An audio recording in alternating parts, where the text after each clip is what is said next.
I'm Damon L. Jacobs of We Love Soaps TV. Hi, I'm Roger Newcomb, and we're at City Walk at Universal Studios in Los Angeles for the Day of Days event. We're here for this special annual event, and I am so excited, Roger, because some of my favorite actors of all time are here, and we're going to get a chance to talk to them about the 45th anniversary of Days of Our Lives, as well as what the future holds for each and every one of them. I can't wait. Right, so stay tuned. So I'm here at the Day of Days event with Renee Jones, James Scott. It's so great to see both of you again. Thank you. So let's talk about, first of all, this sibling love and sometimes sibling tension between the two of you and your characters. It's been really interesting this year to see how Lexie is so protective of EJ, and yet she definitely knows how to speak her mind when she doesn't approve of what she's doing. Oh yeah. She's there's a maternal element going on there. I really do feel that I have this experience and about a life experience, and I see the mistakes he's making, and I really want to help him to make better choices. Right. And he listens to me until I leave the room. He does. Well, because Lexie can speak to that, because she herself, for a few years, really went to that Tamara side where she was ordering people around and barking orders and really pay the consequences. Well, and there's a death in there. Remember Marlo was killed. So I was You've got to see the clips. She was so mean, and she was so delicious at being so mean for those 2 years. Thank you. She was fierce. So she can really speak to EJ and what he's been going through, which is just kind of to take what he wants, damn the consequences. That's interesting. I think next time you have a conversation with EJ, you should start to bring in some of these examples about how you've lived through these problems that he's had. Oh yeah, I know. They should write that in there. Yeah. Oh yeah. Yeah, I know. Because at the moment, EJ's, I'm doing something and the doorbell rings and it's, oh, great, that's Lexie. She's going to tell me something and I'm going to know it's true. And it's kind of like the signal that everything's about to go horribly wrong, when Lexie turns up to give me some warning. Yeah. Well, and it was a similar situation. Lexie was willing to do anything it took to hold on to the baby that wasn't really hers, including kidnapping and trying to run away.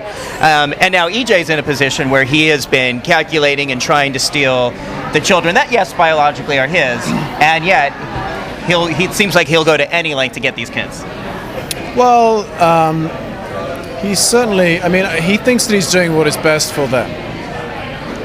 Whether you agree or disagree with him is not really important, but I think you can understand that if you're a parent and you think you're doing what is best for your child, you're going to not deviate from that path easily. Right. Which, again, Lexie can completely speak to based on her experience. Yes. James, your work this year and last year have just been so amazing. It won you an Emmy nomination last year. And I was disappointed. I really was. I love all the people who won, but I really loved your work and the reel you submitted to be nominated last year. Any thoughts about submitting reels for this year?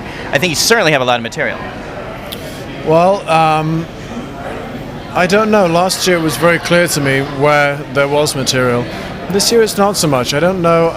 First of all, I have yet to watch any of the work that I shot this year. But I don't have a show for me that stands out as being something that I feel is complete. But I'm obviously going to have a look. Well, and I certainly think after the wedding, with his mix of anger and fury, but regret and sorrow, and he got drunk, he became suicidal, and I think that was very deep stuff. I haven't seen the scenes. So, okay, watch them. I'm going to tell you to watch them. But what I do love is that you can do that balance of really doing some horrible things and having us still care about your character. And Lexie was very much the same way during the Baby Switch storyline. It was just this ability to do what on the outside appears to be cruel, and yet we still care, and we still care about what happens to you.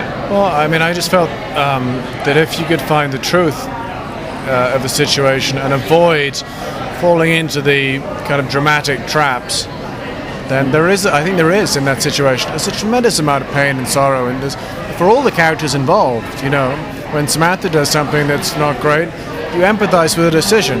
It's wrong, but you certainly, if you understand, if she really takes the time Alison does to emotionally express where it's coming from, you empathize with those choices. And I think, I'd like to think that's the same way with EJ.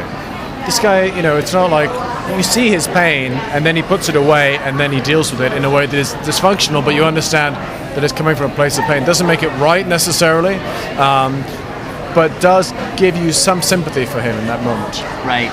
You know, after especially this week's episodes, it's clear that he's still in love with Samantha. Do you think she's his true love? I don't know.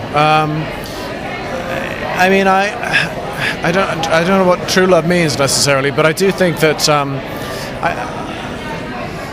I would really like to see them in a situation where so many of the things that have clouded their relationship. I mean, their relationship has just been, almost bankrupt from the beginning. I mean, he came in and met her, and she was this girl who was a Brady, and he didn't know much about that, but he wanted to hurt her, and then he fell in love with her. But this whole situation was, it wasn't built on anything healthy. Right. And then it became very convoluted along the way, especially when his father got involved. Right. And I really would love to see how these characters engaged one another when they were able to put some of these things behind them. If they can, who knows? Right. Well, it's going to be interesting to find out, and that's one of the great things about the show right now. There's no clear right or wrong. We're not really sure where it's going. I actually like that aspect.